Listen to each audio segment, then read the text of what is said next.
महत्त्वाच्या बातमीने आपण सुरुवात करूया। तर राज्यात सध्या सत्तेचं राजकारण चांगलंच रंगलंय।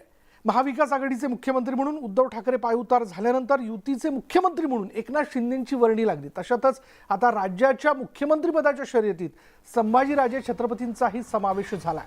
मराठा आरक्षण, राज्यसभा निवडणूक आणि गड किल्ले संवर्धनाच्या माध्यमातून नेहमी चर्चेत असणारे संभाजीराजे छत्रपतींना आता राज्याचे मुख्यमंत्री होण्याचे वेध लागले।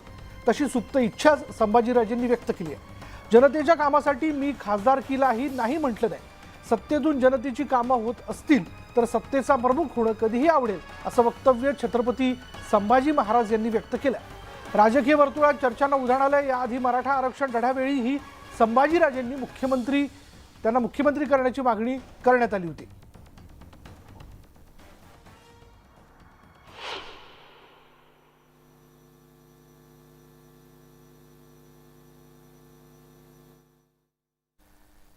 त्यामुळे आता छत्रपती संभाजीराजेंनी मुख्यमंत्री होण्याची सुप्त इच्छा जी ती व्यक्त केलेली आहे। म्हणजे अर्थात त्यांनी मुख्यमंत्री व्हायचं असं म्हटलेलं नाही, पण सत्ता प्रमुख व्हायला आवडेल असं त्यांनी म्हटलंय। या माध्यमातून जनतेची कामं होत असतील तर मी जरूर करेन असं देखील त्यांनी बोलून दाखवलं। मराठा आरक्षणाच्या वेळी देखील त्यांच्या कार्यकर्त्यांच्या वतीने संभाजीराजेंनी राज्याचा मुख्यमंत्री व्हावा अशी इच्छा त्यांनी व्यक्त केली होती। आणि अर्थात मधल्या कालावधीमध्ये जर आपण पाहिलं तर शिवराज्याभिषेक दिनाच्या निमित्ताने रायगडावरती देखील कार्यकर्त्यांशी संवाद साधताना छत्रपती संभाजीराजेंनी आता पक्ष संघटना पुढे काढण्याचं त्यांनी म्हटलं होतं। कोणाला सत्तेत यायचं नाही, सत्ता केंद्र सगळ्यांनाच आवडते। आता मी खासदार होतो, मी काय म्हटलं का नको म्हणून खासदार की सत्ता केंद्र जर मिळत असेल कुठल्या ज्याच्यात काम होत असेल, सामान्य माणसाचे प्रश्न सुटत असेल तर त्याला कोणीच नाकारू शकत नाही। लोकांची इच्छा आहे, इच्छा आणि होणं मध्ये फार फरक असते, पण काम करण्याचा तो एक टूल आहे आणि जर टूल त्या माध्यमातून प्रश्न सुटत असेल तर कोणी नाकारू शकत नाही। शिवसेनेमध्ये मुख्यमंत्री उद्याचं राज्याचं नेतृत्व करायला आवडेल, कोणाला सत्तेत यायचं नाही। पुढे बोलूयात उस्मानाबाद औरंगाबादच्या नामांतरानंतर अनेक ठिकाणांची नावं बदलण्याची मागणी होते आणि त्यातच बुलढाण्यामधील सिंदखेड राजा गावाचं नाव जिजाऊनगर करण्याची मागणी करण्यात आली। मात्र या मागणीला राष्ट्रमाता जिजाऊंच्या वंशजांनी विरोध केला। जिल्हाधिकाऱ्यांनी नामांतराचा प्रस्ताव सामान्य प्रशासन विभागाला पाठवला आहे। राष्ट्रमाता जिजाऊंचे वडील राजे लखुजीराव जाधव यांनी सिद्धपूर या शहराचं नाव त्यावेळी सिंदखेड राजा असं केलं होतं आणि त्यामुळे या शहराला ऐतिहासिक महत्त्व प्राप्त असल्या कारणाने सिंदखेड राजा शहराचं नाव बदलून जिजाऊनगर करण्यास जिजाऊंच्याच जाधव घराण्यातील वंशजांनी आता विरोध केला।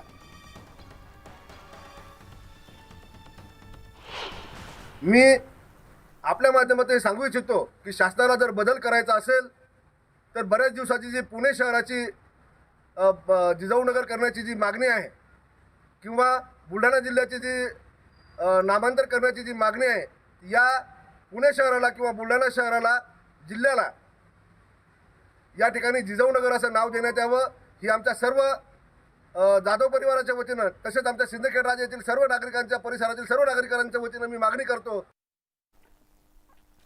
परकीय आक्रमकांनी बदललेली ऐतिहासिक स्थळांची मूळ नावे देण्यासाठी स्वतंत्र आयोग नेमण्याची मागणी करणारी याचिका सर्वोच्च न्यायालयाने फेटाळली आहे। देशाच्या इतिहासातील गोष्टी वर्तमानावर आणि भावी पिढ्यांवर थोपवता येणार नाही। देश इतिहासात अडकून राहता कामा नये असं बजावत न्यायालयाने याचिकाकर्ते आणि भाजप नेते अश्विनी उपाध्याय यांची कानउघडणी केली आहे। पुरातन स्थळांच्या नामांतरासाठी आयोग नेमण्याचे निर्देश केंद्र सरकारला देण्याची मागणी करणारी याचिका अश्विनी उपाध्याय यांनी सर्वोच्च न्यायालयात केली होती। पुढे पाहूयात, सत्ता संघर्षावरील कोर्टात सुनावणी याच आठवड्यात पूर्ण होणार असं म्हटलं जात आहे। शिंदे गटाने तसा युक्तिवाद संपवावा असं सरन्यायाधीश धनंजय चंद्रचूड यांनी त्याबद्दलची सूचना केलेली आहे। त्यांनी असं म्हटलंय की जे 3 दिवस घटनापीठासमोर युक्तिवाद करण्यासाठी तुम्हाला दिलेले आहेत तर शिंदे गटाच्या वकिलांनी या 3 दिवसात हा युक्तिवाद संपवावा असं त्यांनी म्हटलेलं आहे। याचबद्दल आपण बोलूयात। आमचे प्रतिनिधी प्रशांत लीला रामदास आता क्षणाला आपल्याबरोबर। प्रशांत, सरन्यायाधीश चंद्रचूड यांनी ही जी सूचना केली याचा अर्थ नेमका काय काढायचा? याची ज्या पद्धतीनं भारताचे सरन्यायाधीश धनंजय चंद्रचूड यांनी जी सूचना केलेली आहे आणि सूचना खास करून घटनात्मक खंडपीठाच्या प्रमुख म्हणून केलेली आहे की शिंदे गटाने उद्यापर्यंत आपला युक्तिवाद संपवावा। त्यानंतर तुषार मेहता हे जे महाअधिवक्ते आहेत ते आपल्या साधारणतः 1 ते 1.5 तास युक्तिवाद करतील। त्यानंतर प्रतिवाद होतील। प्रतिवादमध्ये कपिल सिब्बल, त्यानंतर अभिषेक मनु सिंघवी आणि देवदत्त कामत हे पुन्हा प्रतिवाद करतील आणि त्यानंतर साधारणतः गुरुवारपर्यंत साधारणतः ही संपूर्ण युक्तिवाद संपवावा अशा प्रकारे सूचना भारताचे सरन्यायाधीश धनंजय चंद्रचूड यांनी दिल्या आहे। आणि आज त्यांनी निश्चित करून दिलं आहे की कार्यक्रम कसा असेल। आज साधारणतः महेश जेठमलानी, त्यानंतर मनिंदर सिंग आणि नीरज कौल हे जे 3 शिंदे गटाचे वकील आहेत हे आपला युक्तिवाद करतील। उद्या यापैकी काही लोक युक्तिवाद करतील आणि त्यानंतर जर बघितलं तर अतिरिक्त सोबतच महाधिवक्ते तुषार मेहता हे युक्तिवाद करतील आणि त्यानंतर परवा प्रतिवादानंतर या संदर्भात निश्चितपणे निर्णयाच्या दिशेने जाता येईल अशा प्रकारची एक सूचना आणि तशा प्रकारचे संकेत सरन्यायाधीशांनी वतीने दिलेले आहे। पण आता हे पाहावं लागेल की हे जे ज्या पद्धतीने यांनी मागणी केली होती सुनावणीच्या सुरुवातीलाच की नीरज कौल यांनी जेवढा वेळ आम्हाला यांना देण्यात आला होता तेवढाच वेळ आम्हाला द्यावा अशा प्रकारची एक मागणी केली होती। त्यामुळे आता असं मला स्पष्ट करावं लागेल की या आठवड्यात सुनावणी पूर्ण होते का हे देखील पाहणं अतिशय महत्त्वाचं ठरणार आहे। सरन्यायाधीशांनी जरी या संदर्भात स्पष्ट सूचना दिल्या असेल तर त्या सूचना पूर्ण होतात का? कारण की यापूर्वी कपिल सिब्बल यांना सूचना देण्यात आली की साधारणतः 1 दिवसात युक्तिवाद पूर्ण करावा, पण त्यांनी साधारणतः 2.5 दिवसापेक्षा जास्त कालावधी हा युक्तिवाद पूर्ण करण्याकरता लावला होता। त्यामुळे आता ह्या सूचना तंतोतंत पाळल्या जातात का आणि सोबतच हे सगळे जे वकील आहेत शिंदे गटाचे ते युक्तिवाद पूर्ण करतात का हे पाहणं अतिशय महत्त्वाचं असेल। स्टुडिओ धन्यवाद प्रशांत या सगळ्या तपशिलाबद्दल। त्यामुळे आज आणि उद्यामध्ये शिंदे गटाच्या वकिलांनी युक्तिवाद संपवावा आणि परवाच्या दिवशी जो आहे तो या सत्ता संघर्षाच्या संदर्भातील निर्णय हा समोर येईल असं एकूण दिसते, तशी सूचना सरन्यायाधीशांनी केली आहे। पुढे पाहूयात, कांद्याच्या घसरत्या दरामुळे शेतकरी हवालदिल झालाय। हा कांदा दराचा मुद्दा अधिवेशनात उपस्थित झाला। राष्ट्रवादीचे आमदार अमोल मिटकरींसह इतर आमदार गळ्यात कांद्याच्या माळा घालून अधिवेशनात आले। कांद्याच्या दरावरून विरोधक आक्रमक झाल्याचं आज पाहायला मिळालं।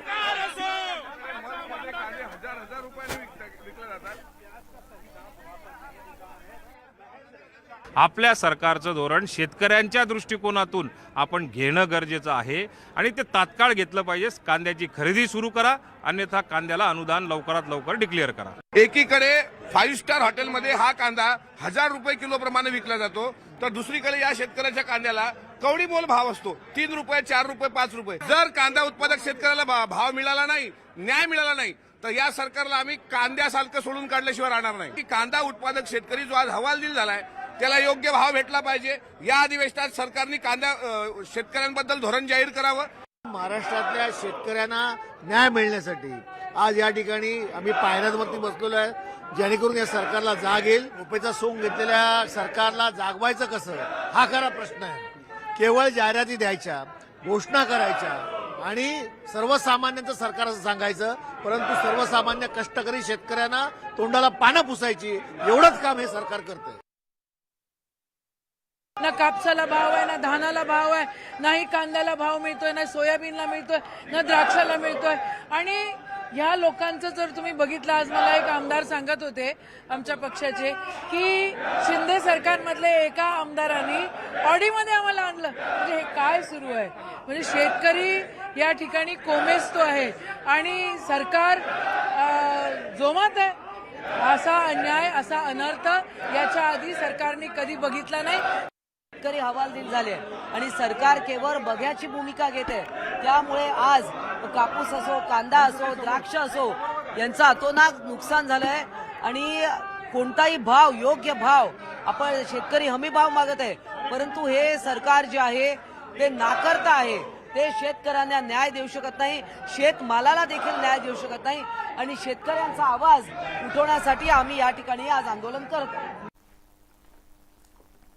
पुढे पाहूयात, राज्यभरातील घाऊक बाजारपेठांमध्ये कांद्याचे दर गडगडल्याने शेतकऱ्यांच्या चिंता वाढल्यात।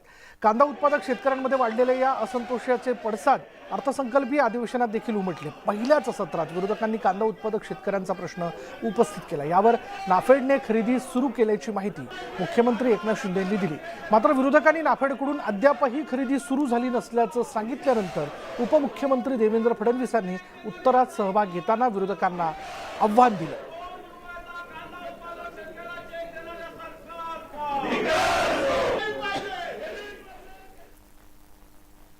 आज महाविकास आघाडीच्या वतीनं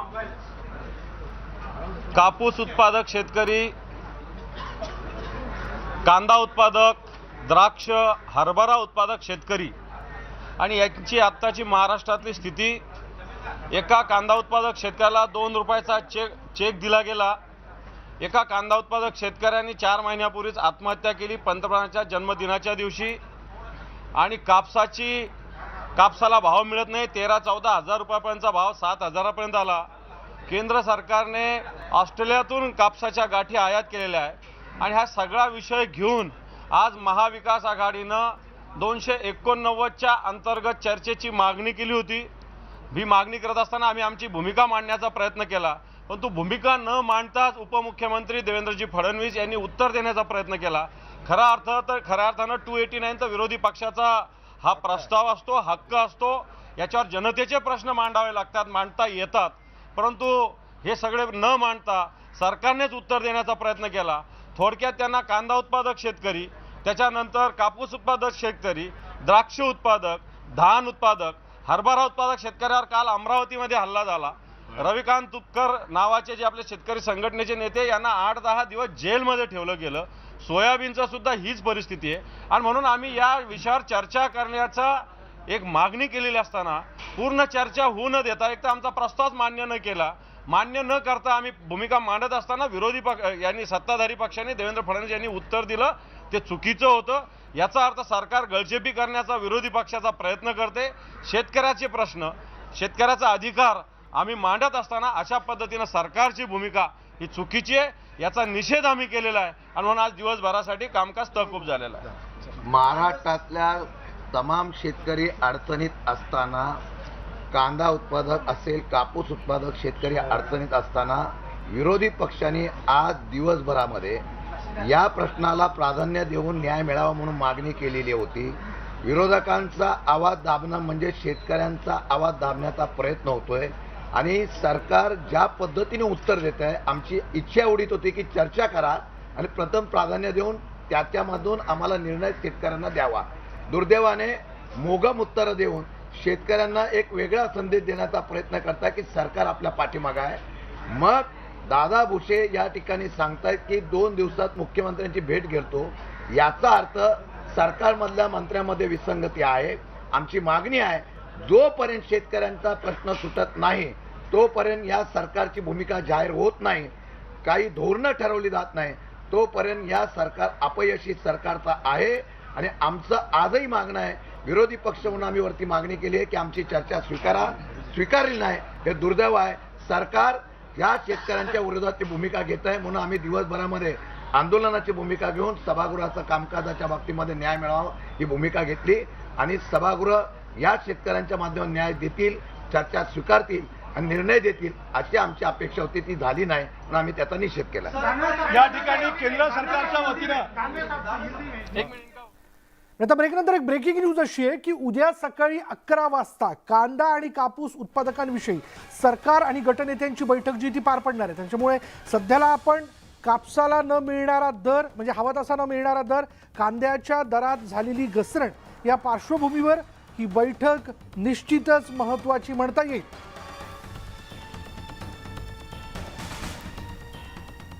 यानंतर या बुलेटिनमध्ये इथेच थांबणार आहोत. पहा फक्त न्यूज 18 लोकमत.